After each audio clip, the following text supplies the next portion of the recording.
नमस्कार, मैं हूं आलोक और आप देख रहे हैं डेली 24 भारत। सुप्रीम कोर्ट से एक बड़ी खबर सामने आई है। दरअसल वक्फ कानून को लेकर नए फैसले ने देश भर में हलचल मचा दी है और सुप्रीम कोर्ट ने साफ कह दिया है कि कलेक्टर को अब वक्फ प्रॉपर्टी विवाद पर फैसला लेने का अधिकार नहीं होगा। कोर्ट ने कहा कि किसी नागरिक के व्यक्तिगत अधिकारों पर फैसला सिर्फ अदालत ही कर सकती है, प्रशासनिक अधिकारी नहीं। मुख्य न्यायाधीश BR गवई और जस्टिस ऑगस्टिन जॉर्ज मसीह की बेंच ने फैसला सुनाया है। कोर्ट ने कहा कि कानून के पूरे प्रावधानों पर रोक लगाने की जरूरत नहीं, लेकिन कुछ धाराओं पर अंतरिम रोक लगाई जानी चाहिए। जैसे वक्फ बनाने के लिए कम से कम 5 साल तक इस्लाम की प्रैक्टिस करने की अनिवार्यता पर फिलहाल रोक रहेगी। इसके अलावा कोर्ट ने यह भी कहा कि वक्फ बोर्ड में 3 से ज़्यादा गैर मुस्लिम सदस्य नहीं हो सकते। इस मामले पर सुप्रीम कोर्ट ने स्पष्ट किया कि जब तक अंतरिम सुनवाई पूरी नहीं होती तब तक किसी भी तीसरे पक्ष के अधिकार स्थापित नहीं किए जाएंगे, यानी वक्फ संपत्ति से किसी को बेदखल नहीं किया जाएगा। हालांकि सरकार द्वारा नियुक्त अधिकारी से जरूर देखेंगे कि कहीं वक्फ बोर्ड ने सरकारी जमीन पर कब्जा तो नहीं किया। कुल मिलाकर सुप्रीम कोर्ट का आदेश साफ है कि कानून की वैधता को चुनौती तभी स्वीकार होगी जब मामला वाकई रेयरेस्ट और रेयर कैटेगरी का हो। अब बढ़ते हैं झारखंड की तरफ, जहां सुरक्षा बलों को बड़ी कामयाबी हासिल हुई है। हजारीबाग जिले के पानतरी जंगल में हुई मुठभेड़ में 3 बड़े नक्सली लीडर मारे गए हैं, जिन पर कुल 1.35 करोड़ रुपए का इनाम था। मारे गए नक्सलियों में सबसे बड़ा नाम है सहदेव महतो उर्फ प्रवेश का, जो बागपा माओवादी की सेंट्रल कमेटी का सदस्य था और उस पर 1 करोड़ का इनाम था। उसके साथ 25 लाख का इनामी रघुनाथ हेम्बम उर्फ चंचल और 10 लाख का इनामी बिरसेन गंजू भी एनकाउंटर में मारे गए। CRPF की कोबरा बटालियन गिरिडीह और हजारीबाग पुलिस ने यह संयुक्त ऑपरेशन चलाया, जहां जैसे ही सुरक्षा बल जंगल में पहुंचे वैसे ही माओवादियों ने फायरिंग शुरू कर दी और जवाबी कार्रवाई में तीनों ढेर हो गए। मौके से कई हथियार भी बरामद किए गए हैं। आपको बता दें, पिछले 2 दिनों में ये झारखंड में दूसरी बड़ी मुठभेड़ है। रविवार को पलामू जिले में भी एक माओवादी कमांडर मारा गया था और अब पुलिस का कहना है कि लगातार इन ऑपरेशनों से नक्सलियों की कमर टूट रही है। जम्मू कश्मीर पुलिस ने पुंछ जिले में हिजबुल मुजाहिदीन की बड़ी साजिश को नाकाम कर दिया है। पुलिस ने 3 पोर्टरों को गिरफ्तार किया है, जिन पर आतंकियों के लिए हथियार लाने का आरोप है। गिरफ्तार किए गए युवक की पहचान आजमाबाद के तारिक शेख, चैम्बर किनारी गांव के रियाज अहमद और मोहम्मद शफी के तौर पर हुई है। इनकी उम्र करीब 20 साल बताई जा रही है। पुलिस ने इनसे पूछताछ की और कुल 7 AK-47 राइफलें और भारी मात्रा में गोला बारूद बरामद किए गए। अधिकारियों के मुताबिक ये पोर्टर पाकिस्तान से आए हथियारों की खेप उठाने का काम कर रहे थे। हाल ही में सीमा पार से कंटेदार तार के पास राइफलों और मैगजीन गिराई गई थी और पुलिस का कहना है कि आरोपी हिजबुल कमांडर हबीबुल्लाह के लिए काम करते थे। आपको बता दें, हबीबुल्लाह 1990 के दशक में POK भाग गया था और अब फिर से पुंछ में नेटवर्क खड़ा करने की कोशिश कर रहा था। अब IGP जम्मू भीमसेन टूटी ने पुलिस टीम की इस कामयाबी की सराहना की है और कहा है कि जवानों के दृढ़ निश्चय और निरंतर निगरानी की बड़ी साजिश का पर्दाफाश हुआ है। दिल्ली एयरपोर्ट से सफर करने वाले यात्रियों के लिए बड़ी खबर। इंदिरा गांधी इंटरनेशनल एयरपोर्ट का टर्मिनल 2 T2, जो पिछले 6 महीने से बंद था, अब 26 अक्टूबर को फिर से शुरू होने जा रहा है। डायल यानी दिल्ली इंटरनेशनल एयरपोर्ट लिमिटेड ने बताया है कि 25 और 26 अक्टूबर की रात से एयर इंडिया और इंडिगो की करीब 120 घरेलू उड़ानें T20 से उड़ेंगी। इसलिए यात्रियों को सलाह दी गई है कि अगर उनकी फ्लाइट 26 अक्टूबर के बाद है तो एयरलाइन से टर्मिनल ज़रूर कंफर्म कर लें। अपग्रेडेशन के बाद T20 में की गई सुविधाएं जोड़ी गई हैं, जैसे self baggage dropping machine, automatic boarding bridge और नया high regulation flight information system. इससे यात्रियों को पहले से ज़्यादा तेज़ और आरामदायक अनुभव मिलेगा। अभी दिल्ली एयरपोर्ट के पास फिलहाल 4 रनवे और रोज़ाना करीब 1400 उड़ानें यहाँ से संचालित होती हैं। अब T2 के दोबारा शुरू होने से एयरपोर्ट की कुल क्षमता बढ़कर सालाना 10 करोड़ यात्रियों तक पहुँच जाएगी। गौरतलब है कि T2 को करीब 40 साल पहले बनाया गया था और इस साल अप्रैल में अपग्रेडेशन के लिए बंद कर दिया गया था। अब इसके लिए नया रूप में खुलने की यात्रियों की भीड़ का बोझ T1 और T3 से काफ़ी हद तक कम हो जाएगा, इसकी पूरी आशंका है। बिहार की राजधानी पटना में आज डायल 112 के ड्राइवरों का गुस्सा फूट गया। हाथों में तिरंगा, मुंह पर नाराजगी और नारों के साथ ये ड्राइवर सीधे बीजेपी कार्यालय के बाहर पहुंच गए और उनकी मांग है समान काम समान चित वेतन। ड्राइवरों का कहना है कि वे पुलिसकर्मियों की तरह 24 घंटे ड्यूटी करते हैं, अपराधियों को पकड़ने घटनास्थल पर पहुंचने में सबसे आगे रहते हैं, लेकिन जब बात वेतन और सुविधाओं की आती है तो उनके साथ भेदभाव होता है। वे महीनों से गर्दनी बाग में धरना दे रहे हैं, लेकिन सरकार की तरफ से ठोस कदम न उठाने पर आज उन्हें सड़क पर उतरना पड़ा। ड्राइवरों का कहना है कि उनकी मांग साफ है, वेतन में बढ़ोतरी, पहचान पत्र, साप्ताहिक छुट्टी और राज्य कर्मी का दर्जा। उन्होंने आरोप लगाया कि बार बार वादे किए जाते हैं लेकिन पूरे नहीं होते और अब तक 15 ड्राइवरों की ड्यूटी के दौरान मौत भी हो चुकी है। अब ड्राइवरों का कहना है कि अगर सरकार ने जल्द सुनवाई नहीं की तो आंदोलन और तेज कर दिया जाएगा। दिल्ली के कैंट इलाके में रविवार को हुआ BMW हादसा अब बड़े सवाल खड़े कर रहा है। छावनी मेट्रो स्टेशन के पास केंद्रीय वित्त मंत्रालय के डिप्टी सेक्रेटरी नवजोत सिंह अपनी पत्नी के साथ मोटरसाइकिल से लौट रहे थे, तभी एक BMW कार ने पीछे से उन्हें जोरदार टक्कर मार दी।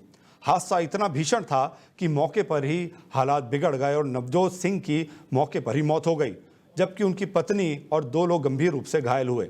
लेकिन हादसे के बाद सबसे बड़ा सवाल यह है कि जब पास ही एम्स अस्पताल मौजूद था तो घायलों को करीब 19 किलोमीटर दूर मुखर्जी नगर के निजी अस्पताल में क्यों ले जाया गया। परिवार का आरोप है कि आरोपी अपने परिचित अस्पताल ले गया, जिससे कीमती वक्त बर्बाद हुआ। नवजोत सिंह के बेटे का कहना है कि उनकी मां को गंभीर चोटों के बावजूद अस्पताल की लॉबी में छोड़ दिया गया, जबकि मामूली चोट वाले आरोपी को तुरंत भर्ती कर लिया गया। अब पुलिस ने मामले को गंभीरता से लेते हुए BNS की धारा 238A समेत कई धाराएं जोड़ दी हैं, जिनमें सबूत छिपाने और नष्ट करने का आरोप भी शामिल है। बिहार चुनाव से पहले NDA में तनाव बढ़ रहा है।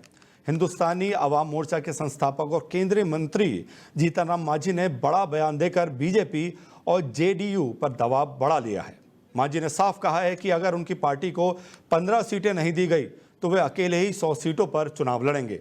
मांझी का दावा है कि हर विधानसभा सीट पर उनकी पार्टी के 10 से 15 हज़ार वोटर हैं। उनकी पार्टी को बने 10 साल हो गए हैं, लेकिन अब तक मान्यता प्राप्त दल का दर्जा नहीं मिल पाया है। इस बार उनका लक्ष्य है कम से कम 8 सीटें जीतना और 6% वोट शेयर पाना।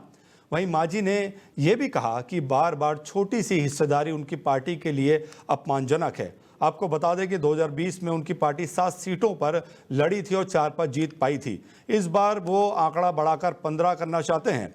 अब उनकी ये मांग बीजेपी और JDU दोनों पर दबाव डाल रही है। जहां सीट बंटवारे से पहले ही मांझी ने साफ कर दिया है कि वो किसी भी हाल में 15 सीट से कम तैयार नहीं होंगे। हमने तो सुना नहीं है, और अगर मान लीजिए कि हमको हिंदुस्तानी अवाम मोर्चा सेकुलर अधिकृत अगर करता है तो हम जरूर फैसला लेंगे। और ये फैसला में हमारा एक ही चीज़ है कि हम चाहते हैं कि हमारा हिंदुस्तानी अवाम मोर्चा सेकुलर हर हालत में मान्यता प्राप्त कर ले।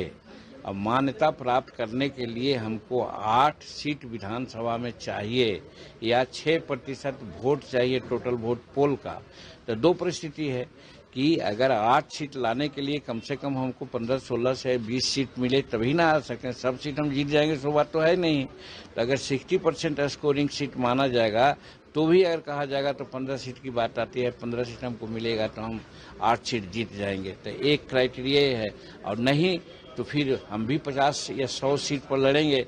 हर जगह हमारा 10,000, 15,000 हमारा वोटर्स है, जीत करके 6% हम वोट ले आएंगे, हम मान्यता प्राप्त कर लेंगे। तो चूंकि 10 वर्ष हमारा पार्टी का हो गया, अब हम निबंधित पार्टी रहने में अपने को अपमानित समझते हैं। इसलिए इस बार करो या मरो का हम लोग का ये मुद्दा है। हमने हरियाणा की राजधानी में लघु उद्योग भारती के देखरेख में आयोजित एक विशेष कार्यक्रम में मुख्यमंत्री नायब सिंह सैनी पहुंचे।